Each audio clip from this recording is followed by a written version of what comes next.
ஐயனார் துணை சரியில்லை டுடே எபிசோடில் நம்ம சோழன் இருந்துட்டு பணத்தை வாங்காமல் இந்த இடத்த விட்டு நான் போகவே மாட்டேன்னு சொல்லிட்டு ரொம்பவே பிடிவாதமாக உட்காந்துக்கிட்டு இருக்காங்க. அதுக்கு அடுத்ததான் பார்த்திங்கன்னா நம்ம பாண்டே இருந்துட்டு சோழனுக்கு கால் பண்ணுறாங்க. என்னடா பண்ணிகிட்டு இருக்க அப்படின்னு சொல்லிட்டு கேட்கவும், அந்த வீட்டில் தான்டா இருக்கேன். என்னடா பணத்தை கொடுத்துட்டாங்களா, பணத்தை நீ வாங்கிட்டியா அப்படின்னு சொல்லிட்டு கேட்கவும், பணத்தை கொடுக்க மாட்டேன்றாரா அப்படின்ற மாதிரி சொல்லிடுறாங்க. என்னடா சொல்கிற, பணத்தை கொடுக்க மாட்டேங்கிறாரா? ஆமாண்டா, நானும் எவ்வளவோ கேட்டு பார்த்துட்டேன். நாம் பணத்தை கொடுத்துட்டு போனதுக்கப்புறமா 1,00,000 கொடுத்து யாரோ புக் பண்ணதுக்காக வந்தாங்களா, நம்ம தான் டோக்கன் அட்வான்ஸ் வாங்கிட்டோம்பே அப்படின்னு சொல்லிட்டு அவரை வீட்டில் சேர்க்க மாட்டேன்னு சொல்லிட்டாராம். 1,00,000 நம்மளால் நஷ்டம் ஆயிடுச்சுன்னு சொல்லிட்டு என் 20,000 பணத்தை தூக்கி வச்சுட்ருக்காரா, கொடுக்க மாட்டேன்று சொல்லிட்டு இருக்காரா அப்படின்ற மாதிரி நடந்த எல்லா விஷயத்தையும் சொல்லிக்கிட்டு இருக்காங்க. சரி, நாங்கள் ஏதாவது கிளம்பி வரட்டுமா, பிரச்சனை ஏதாவது போயிட்டுருக்கா அப்படின்னு சொல்லிட்டு கேட்கவும், இங்கே பிரச்சனைலாம் எதுவுமே கிடையாது, அதே மாதிரி நீ இங்கே வரவும் தேவையில்லை, நானே பார்த்து வாங்கிட்டு வந்துடுறேன் அப்படின்னு சொல்லிட்டு நம்ம சோழன் சொல்லிட்டு ஃபோனை வச்சிடுறாங்க. அதுக்கு அடுத்ததாக பார்த்திங்கன்னா இந்த சைடு நம்ம சோழன் இருந்துட்டு பணத்தை கொடுக்காம நான் இந்த இடத்த விட்டே போக மாட்டேன் அப்படின்னு சொல்லிட்டு ரொம்பவே பிடிவாதமாக உட்காந்துக்கிட்டு இருக்காங்க. பாண்டே இருந்துட்டு சரி இங்கே இருந்தால் சரிப்பட்டு வராது அப்படின்னு சொல்லிக்கிட்டு நேராக அங்கே கிளம்பி போகலான்னு சொல்லிட்டு முடிவெடுத்து கிளம்புறாரு. ஆனால் அதுக்குள்ளே பார்த்திங்கன்னா இந்த சைடு நம்ம வானத்தை வந்துடுறாங்க. என்ன பாண்டி வெளியே கிளம்பிட்டியா? ஆமாம், ஒரு சின்ன முக்கியமான வேலை இருக்குது, அதை போய் முடிச்சுட்டு வந்துடுறேன் அப்படின்ற மாதிரியும் சொல்லிடுறாங்க. அதுக்கு அடுத்ததாக பார்த்தீங்கன்னா அதெல்லாம் அப்புறமா பார்த்துக்கலாம், வா பாண்டி கொஞ்சம் நேரம் பேசிகிட்டு இருக்கலாம் அப்படின்ற மாதிரியும் சொல்லிடுறாங்க. என்ன ஓனரம்மா, மெடிக்கல் ஷாப் பக்கம் இருந்து இந்த பக்கம் முன்னெல்லாம் அடிக்கடிக்கு இங்கே தான் இருப்பேன், ஆனால் இப்போலாம் இந்த பக்கம் வரவே மாட்டேங்கிற, வேலை அந்த மாதிரி இப்போ தான் கொஞ்சம் வேலையை கற்றுக்கிட்டு இருக்கேன், வியாபாரமும் கொஞ்சம் நல்லபடியாக தான் போயிட்டுருக்கு அப்படின்ற மாதிரி சொல்லிக்கிட்டு இருக்காங்க. ஆனால் இப்போல்லாம் எனக்கு அங்கே இருக்கிற டயர்ட்னஸ்ஸே தெரியல தெரியுமா, அந்த அளவுக்கு அந்த டாக்டர் ஜோக் சொல்லியே என்னை கொண்டுக்கிட்டு இருக்காரு. இப்படி தான் ஃபுல் சுகரோட ஒருத்தர் வந்திருக்காரு போல இருக்குது. அதுக்கப்புறம் ஜிலேபியும் எடுத்துகிட்டு வந்திருக்காங்க. சுகர் பக்கமே நீங்கள் போகக்கூடாதுன்னு சொல்லி வார்ன் பண்ணியிருக்காங்க. அப்பையும் சுகர் சாப்பிட்டுக்கிட்டே இருந்திருக்காங்க போல இருக்குது. அதனால் டாக்டர் வாங்கி வச்சுருக்காங்க. உடனே சாமி பிரசாதம்னு சொல்லி ஜிலேபியை கொடுத்து சாப்பிட சொல்லியிருக்காங்க அப்படின்னு சொல்லிட்டு வானதி ஜோக்குன்னு சொல்லிட்டு பாண்டிக்கிட்ட சொல்கிறாங்க. பாண்டி இதெல்லாம் ஒரு ஜோக்கா அப்படின்னு சொல்லிட்டு வானத்துக்கிட்ட ஒரு பக்கம் சொல்லவும், இதெல்லாம் ஜோக்கா இல்லாமல் வேறு என்ன ஜோக்கா இருக்க போகுது அப்படின்னு சொல்லிட்டு நம்ம வானதி ஒரு பக்கம் சொல்லிக்கிட்டு இருக்காங்க. சரி வானதி, நீ பேசிக்கிட்டு இருக்கு, நான் கொஞ்சம் வேலையை வெளியே போயிட்டு வரேன், ஒரு பிரச்சனை சோழனுக்கு ஒன்று அப்படின்ற மாதிரி சொல்கிறாங்க. சோழன் ப்ரோக்கு பிரச்சனையா, என்னாச்சு அப்படின்னு சொல்லிட்டு கேட்குவோம். நிலானியும் அவங்களும் தனியாக போகலான்னு சொல்லிட்டு முடிவு பண்ணி டோக்கன் அட்வான்ஸு 20,000 கொடுத்தாங்க. ஆனால் நிலானி இருந்துட்டு இப்போதைக்கெலாம் நான் வீட்டை விட்டு வெளியே வரமாட்டேன், இனிமேல் நான் இங்கே தான் இருக்க போகிறேன் அப்படின்னு சொல்லிட்டு வாடகை வீடெல்லாம் வேண்டான்னு சொல்லிட்டாங்க. இவன் யார்கிட்டையும் சொல்லாமல் கொள்ளாமல் 20,000 டோக்கன் அட்வான்ஸை கொடுத்துட்டு வந்துட்டான். திருப்பியும் போய் கேட்டால் கொடுக்க மாட்டேன்னு சொல்லிக்கிட்டு இருக்காங்க. அதனால தான் அவன் ஏதாவது பிரச்சனையில் மாட்டத்துக்கு முன்னாடி நானே போயிட்டு வந்துடலான் இருக்கேன் அப்படின்ற மாதிரி சொல்லிடுறாங்க. கொஞ்சம் இருப்பாண்டி, நீயும் சோழன் ப்ரோவும் ரொம்பவே கோவக்காரங்க, கோவத்தில் ஏதாவது அங்கே பிரச்சனை ஆகிடுச்சுன்னா சால்வ் பண்ணுறதுக்கு ஒரு ஆளாச்சு வேணும்ல, நானும் உங்க கூட வரேன்னு சொல்லிட்டு பிடிவாதமாக கூட கிளம்பி போகிறாங்க. அதுக்கு அடுத்ததை பார்த்திங்கன்னா சோழன் இருந்துட்டு எவ்வளோ நேரம் ஆனாலையும் பரவாயில்ல, நான் இங்கே இருந்து பணத்தை வாங்கிட்டு தான் போவேன் அப்படின்ற மாதிரி சொல்லிக்கிட்டு இருக்காங்க.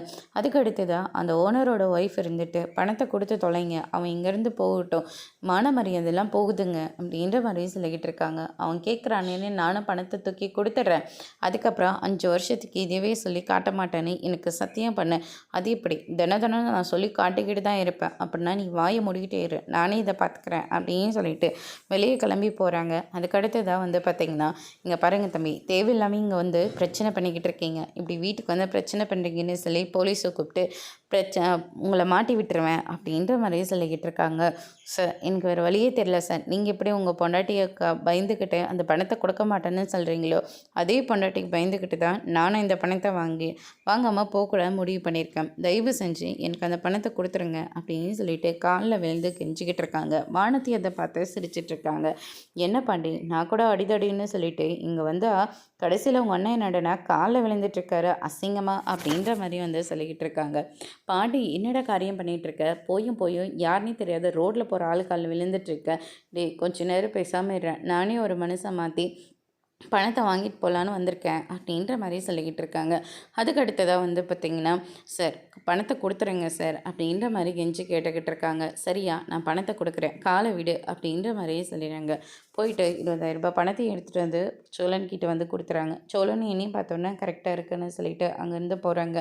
எதுக்கடா இப்படி காலெல்லாம் விழுந்துட்டுருக்க அப்படின்னு சொல்லிட்டு கேட்கவும், நிலா வந்து பணத்தை வாங்காமல் வீட்டுக்கு வரக்கூடாதுன்னு சொல்லிட்டான். அதுவும் இல்லாமல் இப்படியெல்லாம் பேசினா தெரியுமா, அதுவும் இல்லாமல் இது கடை வாங்கின பணம்டா, அதனால தான் எப்பாடுபட்டாவது இந்த பணத்தை வாங்கிடணும்னு சொல்லி முடிவு பண்ணி தான்டா அவர் காலையே நான் விழுந்தேன் அப்படின்ற மாதிரி சோழன் வந்து நடந்த எல்லா விஷயத்தையும் சொல்லி ரொம்பவே வருத்தப்பட்டுட்டு இருக்காங்க. நீ வானதி இதெல்லாம் பார்த்தோன்னு பயங்கரமாக சிரிக்கிறாங்க. நான் கூட நீங்கள் ஃபோன் பண்ணதுக்கு அடிதடி ஆகுமோன்னு பயந்துக்கிட்டு வந்தேன், கடைசியில் பார்த்தா இப்படி காலில் விழுந்துட்டீங்களே ப்ரோ அப்படின்ற மாதிரியே சொல்லிடுறாங்க. என்னடா இவ எப்படா இங்கே வந்தா, நீங்கள் பணத்தை கொடுத்துருங்கன்னு சொல்லி கெஞ்சிக்கிட்டு இருந்தீங்கல்ல, அப்போவே வந்துட்டேன் நான் அப்படின்ற மாதிரியும் சொல்லிடுறாங்க. இவளை எதுக்காகடா கூட்டிகிட்டு வந்த அப்படின்னு சொல்லிட்டு பாண்டியை திட்டிட்டு அங்கேருந்து கிளம்பிடுறாங்க. அதுக்கு அடுத்ததாக வந்து பார்த்திங்கன்னா பாண்டி வானத்தையை கூட்டிகிட்டு நேராக வீட்டுக்கு வராங்க. வந்த உடனே வந்து பார்த்திங்கன்னா எல்லோரும் எப்படி இருக்கீங்க அப்படின்னு சொல்லிட்டு கேட்டுக்கிட்டு இருக்காங்க. இன்னொரு பக்கம் வந்து பார்த்திங்கன்னா யாருக்காவது உடம்புக்கு முடியலன்னா அரவிந்த் டாக்டர்கிட்டே வந்துடுங்க, அவர் ரொம்பவே நல்லா பார்க்குறாரு, கைராசியான டாக்டரும் கூட, ஜோக் சொல்லிக்கிட்டே இருப்பார் அப்படின்ற மாதிரி சொல்லிடுறாங்க. அப்படி என்ன ஜோக் சொல்லுவார், ஒருத்தர் குண்டா வந்தாரா, என்னால் எந்த வேலையுமே செய்ய முடியல, வெயிட் போட்டுருச்சுன்னு சொல்லிட்டு வந்தார், டெய்லி எக்ஸசைஸ் பண்ணிக்கிட்டே இருக்கணும் அப்படின்ற மாதிரி சொல்கிறாங்க.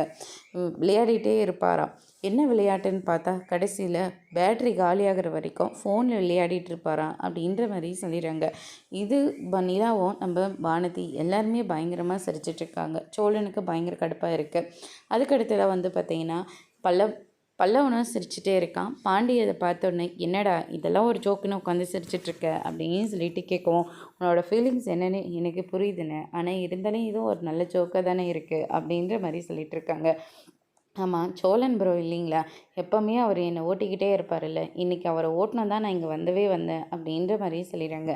ஏன் அவர் என்ன பண்ணார், அவரை ஓட்டுற அப்படின்னு சொல்லிட்டு நிலா வந்து கேட்கவும், சோ அட்வான்ஸ் பணம் வாங்குறதுக்காக ஓனர் வீட்டுக்கு போயிருக்காரு. அப்போ அவர் பணம் தரலன்ன உடனே பாண்டிக்கு ஃபோன் பண்ணியிருக்கான். பாண்டியும் எங்கே பிரச்சனை ஆகிட்டு போதோன்னு சொல்லிட்டு கிளம்புனான். நானும் கூட வரேன் அப்படின்னு சொல்லிட்டு போய் பார்த்தா அடிதடி இல்லாமல் அவர் காலிலே விழுந்துட்டாரு அப்படின்ற மாதிரி சொல்லிடுறாங்க. இதை கேட்டோன்னே மொத்த பேரும் வந்து ஷாக் ஆகுறாங்க. அதோட இன்னைக்கான எபிசோட் முடிச்சிருக்காங்க. இனி ஐயனார் துணை சீரியலில் அடுத்தடுத்து என்னெல்லாம் நடக்க போகுதுன்றதை வெயிட் பண்ணி பார்க்கலாம். தேங்க்யூ.